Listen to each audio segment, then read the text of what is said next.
की प्रॉब्लम से लड़ने वालों को मेरा सलाम, क्योंकि रेस आपकी खुद से है।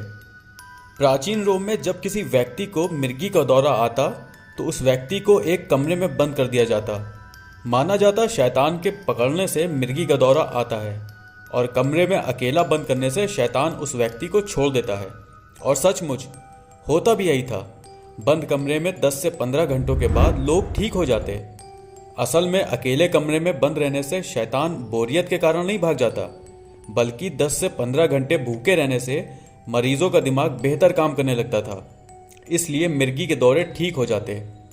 हमारा दिमाग भूखे रहने पर कैसे बेहतर काम करता है, इसका जवाब छुपा है फास्टिंग में। फास्टिंग क्या है? ग्लूकोज हमारे शरीर का मुख्य यानी कि प्राइमरी एनर्जी सोर्स है। जब हम 10 से 15 घंटे के लिए कुछ नहीं खाते तब हमारे शरीर में ग्लूकोज का स्तर गिर जाता है। एनर्जी की कमी पूरी करने के लिए शरीर फैट स्टोर से फैट मॉलिक्यूल छोड़ने लगता है, जिन्हें लीवर छोटे फैट मॉलिक्यूल या कीटोन्स में बदल देता है। ग्लूकोज की तुलना में हमें कीटोन्स पर यूनिट ज़्यादा ऑक्सीजन देते हैं, मतलब हमारे शरीर को दिमाग के न्यूरॉन्स को ज़्यादा एनर्जी मिलती है। इतना ही नहीं, जब हम 10 से 15 घंटे भूखे रहते हैं तो हमारे शरीर की 75% ज़रूरत कीटोन से पूरी होने लगती है। इस समय पूरे शरीर को सिग्नल जाता है, जिसे कहते हैं मेटाबॉलिक स्विच। इस समय शरीर डैमेज सेल्स को तोड़ने लगता है, जिनकी जगह बाद में नए सेल्स बनते हैं। साथ में आपकी मेटाबॉलिक एफिशिएंसी बढ़ती है, यानी कार्बन डाइऑक्साइड ऑक्सीजन का रेशो गिरता है, यानी आप ज़्यादा ऑक्सीजन के बदले कम कार्बन डाइऑक्साइड पैदा करते हैं। इस स्थिति में शरीर खुद को रिपेयर करने लगता है। आपके दिमाग, शरीर, हृदय को वो फायदे होते हैं जो कोई दवा प्रदान नहीं कर सकती। इसके साथ साथ आपका दिमाग भी बेहतर तरीके से काम करने लगता है। आपकी क्रिएटिविटी, फोकस और इमेजिनेशन बढ़ जाता है। कैसे होता है ये हमने समझ लिया, लेकिन ऐसा होता क्यों है? ऊपर वाले ने ऐसा हमें क्यों बनाया कि भूखा रहने से हमारा शरीर बेहतर तरीके से काम करता है? आदिकाल में जंगल में रहने वाले इंसान के पास ना फ्रिज था और ना ही अनाज के भंडार कि जब भूख लगे तब खा लो। अक्सर भूखे पेट इंसान जंगल में शिकार के लिए भटकता। एवोल्यूशन के साथ साथ वही इंसान और जानवर सफल हुए जिनके शरीर फास्टेड स्टेट यानी भूखे होने पर और बेहतर तरीके से काम यानी शिकार कर सकते थे। इसलिए फास्टेड स्टेट में आप ज़्यादा चौकन्ने हो जाते हो, आपकी इमेजिनेशन बेहतर हो जाती है, जिससे आप शिकार यानी अपने काम के लिए बेहतर योजना बना सकते हो और बेहतर काम कर सकते हो। उपवास का फ़ायदा एक ये भी है कि वो आपके शरीर को डिटॉक्स करता है, यानी कि आपके ख़राब सेल्स और बैक्टीरिया को नष्ट करता है। लेकिन जब आप 10 से 15 घंटे भूखा रहने की सोचेंगे तो आपकी बॉडी के ख़राब सेल्स और बैक्टीरिया का रिएक्शन कुछ ऐसा होगा।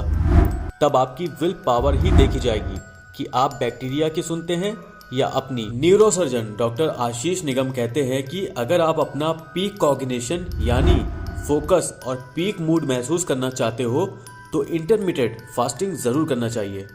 फास्टिंग या इंटरमिटेंट फास्टिंग कैसे करें, इससे पहले ये जानते हैं फास्टिंग क्या नहीं है। मान लीजिए कि एक एवरेज इंसान को दिन में 2000 कैलोरीज खाने की ज़रूरत है, तो कई लोग वज़न घटाने के लिए दिन में 1000 कैलोरीज खाते हैं। ज़रूरत से कम कैलोरीज खाने को कहते हैं कैलोरिक रिस्ट्रिक्शन, जिसमें दिन भर आपको भूख लगती रहती है, क्योंकि भले ही आप कम खाएं लेकिन बार बार खाने से आपका इंसुलिन लेवल ऊपर नीचे होता रहता है।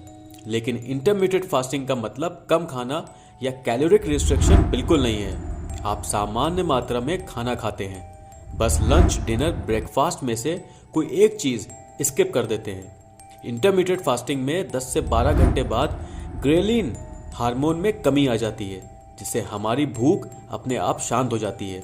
इसलिए हर कोई बिना भूख की चिंता किए इंटरमिटेंट फास्टिंग कर सकता है। इंटरमिटेंट फास्टिंग का सबसे कॉमन तरीका है 16-8। इंटरमिटेंट फास्टिंग 16 घंटे भूखा रहना और 8 घंटे के अंदर 2 या 3 बार खाना। फोकस के लिए इंटरमिटेंट फास्टिंग का सबसे असरदार तरीका है डिनर छोड़ देना और ब्रेकफास्ट लेट करना, या फिर आप मुस्लिम समाज के रमज़ान की टाइमिंग के अकॉर्डिंग भी फास्टिंग कर सकते हैं, यानी कि सुबह भरपेट खाना, उसके बाद शाम को सीधा 6 बजे डिनर करना। फास्टिंग के 2 फायदे और 1 नुकसान है। पहला फ़ायदा, फास्टिंग में अगर आप कुछ घंटे नींद में गुजारेंगे तो खाली पेट शरीर आराम से सोता है। और ख़ुद को अच्छे से रिपेयर करता है, जिससे आप बहुत एनर्जेटिक महसूस करते हो सो के उठने के बाद। दूसरा, जब आप सुबह सो के उठते हो तो शरीर एनर्जी के लिए कीटोन्स पर निर्भर रहता है और इस समय आपका फोकस और क्रिएटिविटी अपने चरम पर होते हैं और आप अपने काम पर आसानी से फोकस कर सकते हैं। ग्रेट मैथमेटिक्स पाइथागोरस अपने स्टूडेंट को क्लास में भूखा आने के लिए कहते थे ताकि वे आसानी से क्लास में ध्यान लगा सकें। इस फास्टिंग का नुकसान सिर्फ ये है कि हमारी मानसिक आदत ऐसी बनी हुई है कि हमें पेट भर खाए बिना नींद नहीं आती, इसलिए कई लोग इस तरह का फास्ट जारी नहीं रख पाते। दूसरा कम असरदार लेकिन आसान तरीका है सुबह का नाश्ता स्किप कर देना और सीधे लंच करना। आज के लिए इतना ही, मिलते हैं नेक्स्ट वीडियो में, तब तक के लिए टेक केयर, बाय बाय।